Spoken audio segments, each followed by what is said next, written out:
Assalamu alaikum tout le monde. Bismillah, walhamdulillah, wa salatu wassalam ala rasulillah, amma ba'd. Aujourd'hui, on va voir dans notre cours de jurisprudence simplifiée le dernier chapitre du livre de la purification, qui est un chapitre très très important pour les femmes, qui concerne les menstruations et les lochés. On va voir dans ce cours 6 questions liées aux menstruations et aux lochés. La première, qu'est-ce que c'est? La deuxième, quelle est la période durant laquelle est sujette une femme aux menstruations? La troisième, quelle est la durée des menstruations? La quatrième, quelle est la durée des lochis? La cinquième, qu'est-ce qui est interdit pour une femme durant ses menstruations?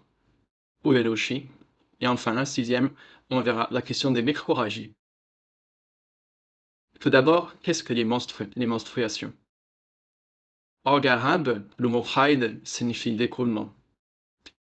Dans la terminologie religieuse, les menstruations sont définies de façon assez précise, et c'est le sang naturel qui s'écoule de la cavité utérine en des temps connus lorsque la femme est en bonne santé, sans que ce soit causé par un accouchement.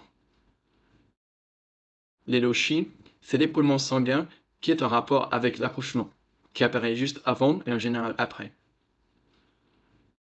Donc, première question, quelle est la période durant laquelle une femme est sujette aux menstruations, c'est-à-dire à partir de quel âge et jusqu'à quand elle peut avoir des menstrues?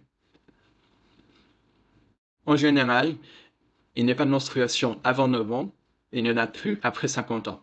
C'est pour ça que certains savants ont dit que ce sont ces deux âges qui vont déterminer la durée pendant laquelle une femme est sujette aux menstruations, de 9 à 50 ans.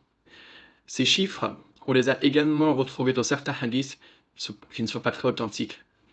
Cependant, il n'y a pas vraiment de preuve explicite à cela qui va indiquer une période précise et des âges déterminés.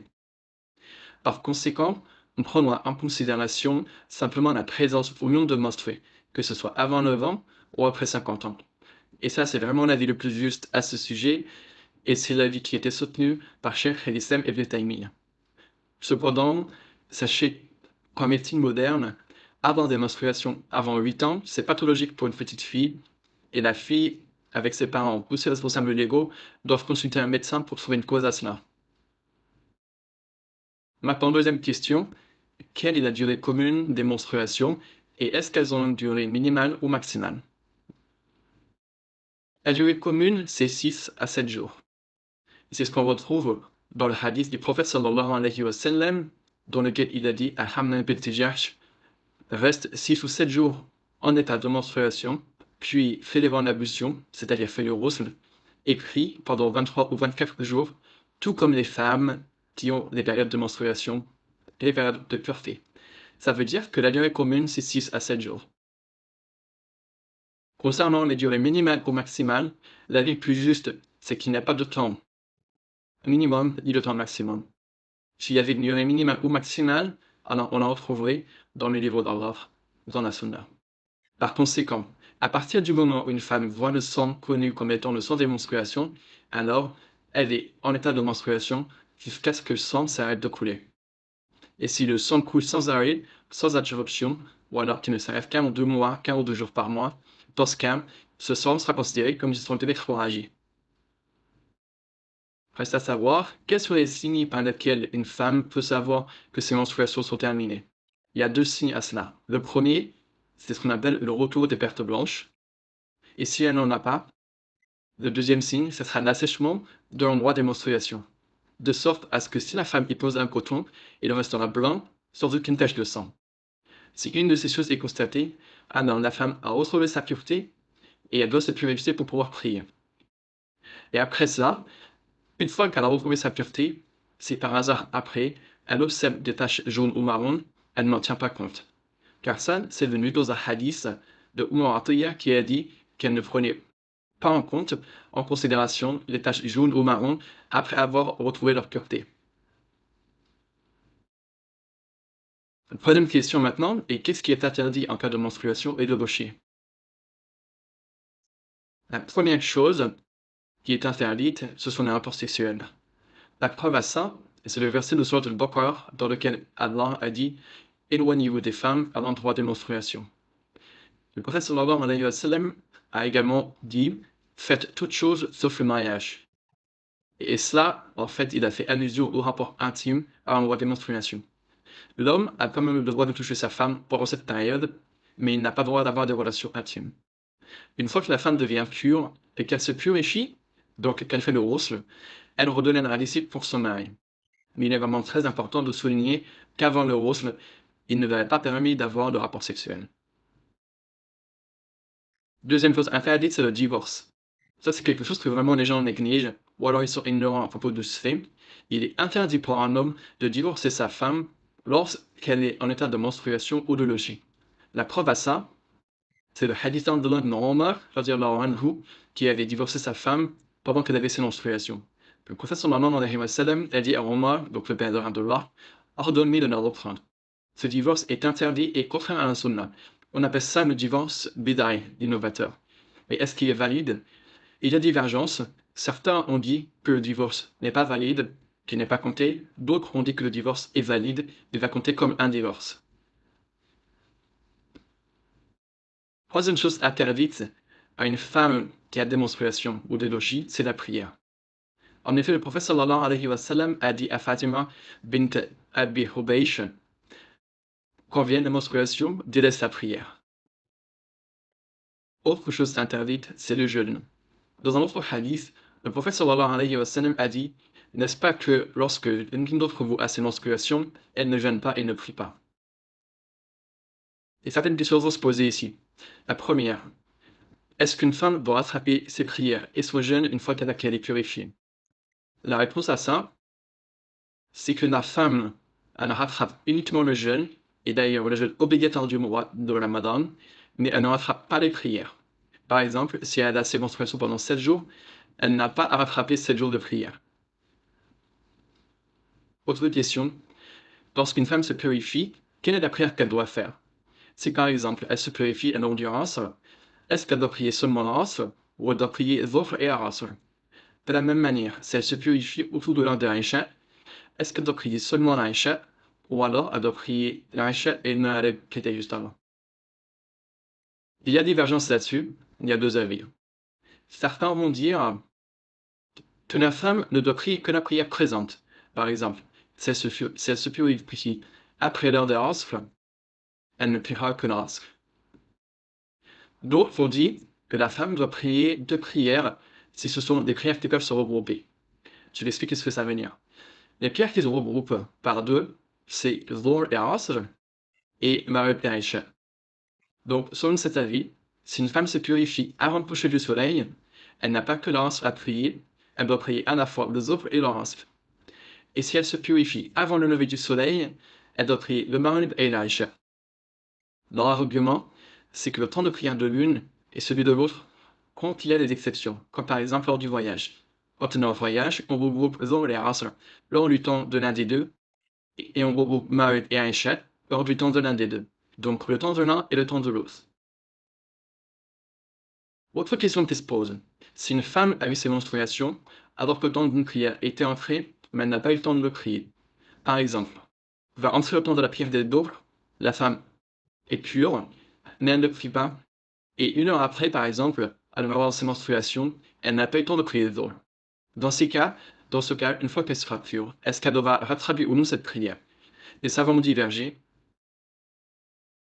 L'avis le plus juste semble être que elle n'a pas rattrapé cette prière si elle n'a pas été négligente et que les menstruations sont venues au début du temps de prière. Mais si elle a été négligente et qu'elle a retardé la prière sans raison, alors le mieux et le plus prudent, c'est qu'elle rattrape cette prière. En ce qui concerne le jeûne, il y a deux questions pour pouvoir parler maintenant. Si une femme a ses menstruations et qu'elle devient pure avant le fajr, est-ce qu'elle peut jeûner même si elle n'a pas fait le ghusl?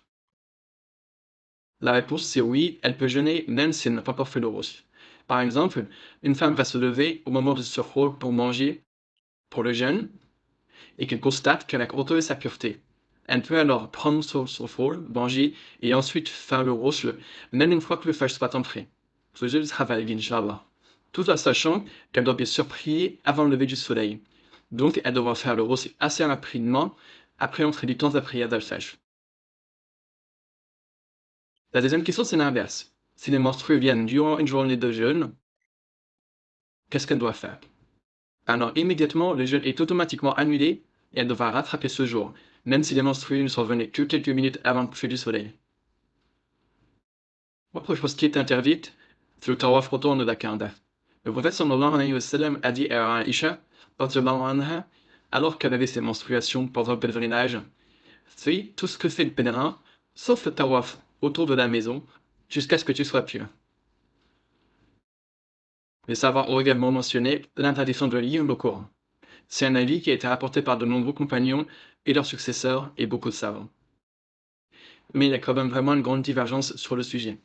Certains ont dit que si la femme a un besoin particulier à lire le Coran, comme par exemple si elle l'apprend et elle doit le réviser pour ne pas l'oublier, ou alors par exemple si c'est une enseignante, ou alors si elle a l'habitude de lire quotidiennement, certains savants l'ont autorisé. Mais si elle n'en a pas besoin, elle ne le lit pas.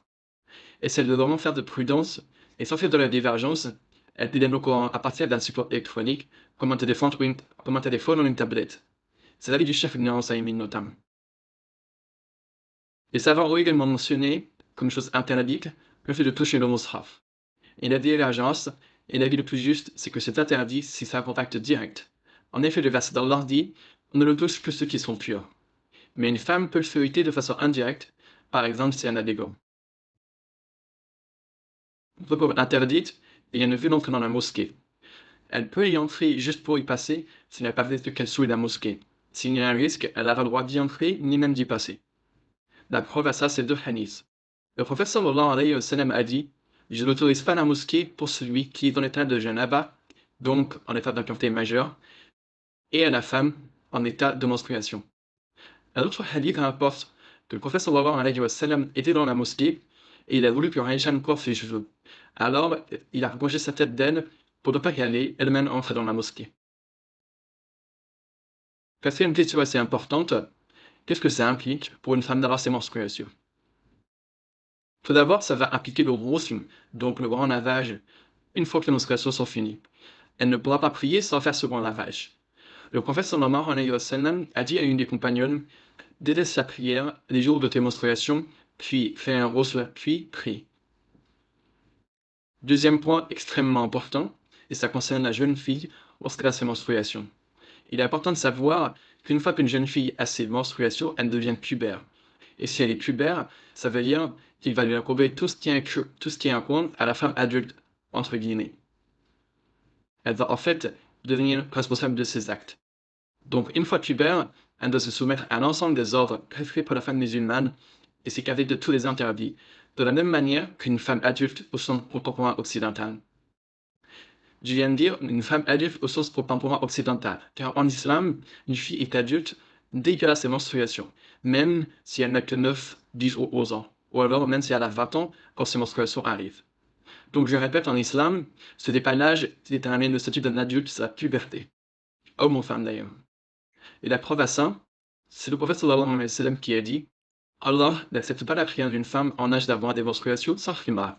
Ce qui signifie que le khimar, le voile islamique, est obligatoire dans son cas, ce qui va signifier qu'elle a atteint l'âge de responsabilité. Troisième point, les menstruations, ou alors ce qu'on appelle les cycles menstruels, c'est en fait une unité de mesure pour le décompte de la durée de la période d'attente d'une femme en cours de divorce, pour s'assurer qu'elle n'est pas enceinte.